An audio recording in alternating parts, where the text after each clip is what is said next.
স্বাগতম বুদ্ধিমান বিনিয়োগকারীর জগতে। আজ আমরা শুরু করছি বেঞ্জামিন গ্রাহ্যামের বিশ্ববিখ্যাত বই দি ইন্টেলিজেন্ট ইনভেস্টর এর প্রথম অধ্যায় থেকে। এই অধ্যায়ে আমরা জানব বিনিয়োগ আর জল্পনা বা স্পেকুলেশন এই দুইয়ের মধ্যে পার্থক্য কী এবং কেন এই পার্থক্য বোঝা প্রতিটি বিনিয়োগকারীর জন্য জীবনমরণের প্রশ্ন। বন্ধুরা, আমরা অনেক সময় শুনি শেয়ার মার্কেটে টাকা লাগিয়েছি, কিন্তু একটা প্রশ্ন ভেবে দেখেছেন কি আপনি আসলে বিনিয়োগ করছেন নাকি জল্পনা করছেন? বেঞ্জামিন গ্রাহাম বলছেন, Investment is an operation which, upon thorough analysis, promises safety of principal and an adequate return. Operations not meeting these requirements are speculative. অর্থাৎ বিনিয়োগ মানে হল বিস্তারিত বিশ্লেষণ করে সিদ্ধান্ত নেওয়া, মূলধন বা প্রিন্সিপালকে সুরক্ষিত রাখা এবং একটি যুক্তিসঙ্গত মুনাফা পাওয়া। যদি এই তিনটির মধ্যে কোনোটা না থাকে, তাহলে সেটা বিনিয়োগ নয়, বরং জল্পনা বা স্পেকুলেশন। বিনিয়োগকারীর মানসিকতা। বিনিয়োগকারী হলেন সেই ব্যক্তি যিনি দীর্ঘমেয়াদে স্থিতিশীল রিটার্ন চান। তিনি ধৈর্য ধরেন, কোম্পানির ভিত্তি দেখেন, আর বাজারের অস্থিরতায় ঘাবড়ে যান না। অন্যদিকে জল্পনাকারী স্পেকুলেটর হচ্ছেন সেই খেলোয়াড় যিনি বাজারের ওঠানামার সুযোগ নিয়ে তাড়াতাড়ি লাভ করতে চান। তিনি সাধারণত খবর, গুজব বা চার্টের ওঠানামা দেখে দ্রুত সিদ্ধান্ত নেন। উদাহরণ, বিনিয়োগ বনাম জল্পনা। ধরা যাক আপনি একটি শক্তিশালী কোম্পানি বেছে নিলেন যাদের আয়ের ইতিহাস ভালো, ইনকাম আর ভবিষ্যতে বৃদ্ধির সম্ভাবনা বেশি। আপনি ভেবে ৫-১০ বছরের জন্য শেয়ার কিনলেন। এটা বিনিয়োগ।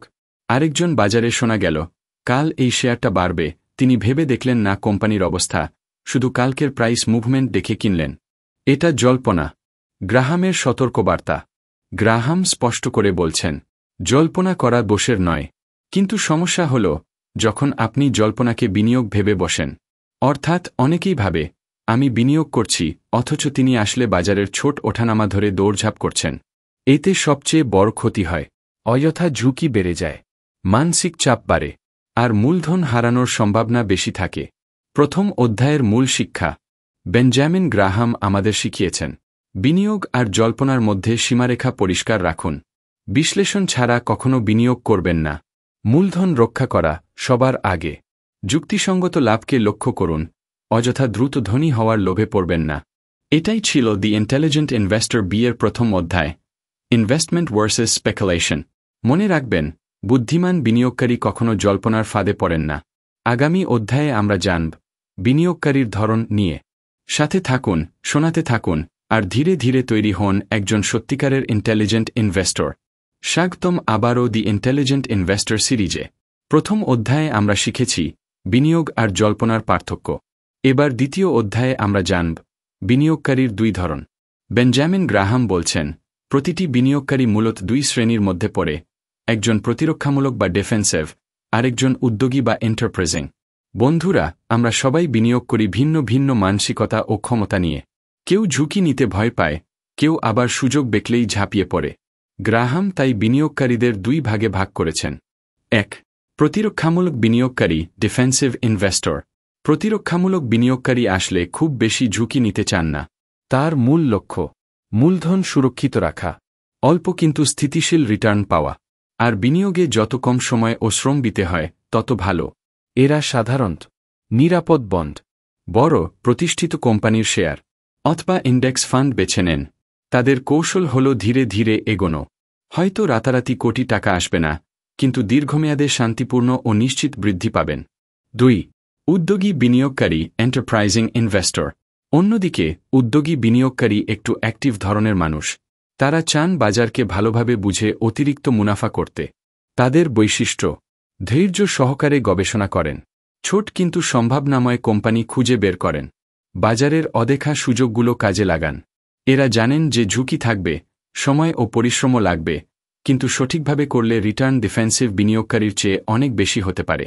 উদাহরণ, ধরা যাক একজন শিক্ষক প্রতি মাসে বেতন থেকে কিছু টাকা আলাদা করেন। তিনি চান অবসরের পর নিশ্চিত পেনশন টাইপ রিটার্ন, তাই তিনি ইন্ডেক্স ফান্ডে বিনিয়োগ করেন। তিনি ডিফেন্সিভ ইনভেস্টর। অন্যদিকে একজন তরুণ ফাইন্যান্স পেশাজীবী আছেন। তিনি নিয়মিত কোম্পানির ব্যালেন্স শিট বিশ্লেষণ করেন, মার্কেট নিউজ পড়েন, আর কম দামে ভালো কোম্পানি কিনে রাখেন। তিনি এন্টারপ্রাইজিং ইনভেস্টর। গ্রাহামের উপদেশ। বেঞ্জামিন গ্রাহাম এখানে খুব সুন্দর করে বলছেন, আপনার বিনিয়োগ কৌশল আপনার ব্যক্তিত্ব, জ্ঞান ও সময়ের সঙ্গে মিলিয়ে নিতে হবে। মানে, যদি আপনি ব্যস্ত থাকেন, গবেষণার সময় না পান, তবে প্রতিরক্ষামূলক বিনিয়োগ করুন। কিন্তু যদি আপনি সত্যিই পড়াশোনা করতে চান, ঝুঁকি বুঝে নিতে চান, তবে উদ্যোগী বিনিয়োগকারী হতে পারেন। দ্বিতীয় অধ্যায়ের মূল শিক্ষা। বিনিয়োগকারীর মূল দুই ধরন, ডিফেন্সিভ ও এন্টারপ্রাইজিং। ডিফেন্সিভ বিনিয়োগকারী নিরাপদ ও স্থায়ী রিটার্ন খোঁজেন। এন্টারপ্রাইজিং বিনিয়োগকারী বেশি সময়, গবেষণা ও ঝুঁকি নিয়ে অতিরিক্ত রিটার্ন খোঁজেন। নিজের মানসিকতা, সময় আর সামর্থ্য অনুযায়ী বিনিয়োগের ধরন বেছে নিতে হবে। এটাই ছিল দি ইন্টেলিজেন্ট ইনভেস্টর বি-এর দ্বিতীয় অধ্যায়, বিনিয়োগকারীর ধরন। মনে রাখবেন, এখানে ভালো বা খারাপ কোনো ধরন নেই। আপনার জীবনযাত্রা, সময় আর ঝুঁকি নেওয়ার মানসিকতা যেটার সঙ্গে মেলে, সেটিই আপনার জন্য সঠিক পথ। আগামী অধ্যায়ে আমরা জানব, একবিংশ শতকে বিনিয়োগের চ্যালেঞ্জ ও সুযোগ। সাথে থাকুন।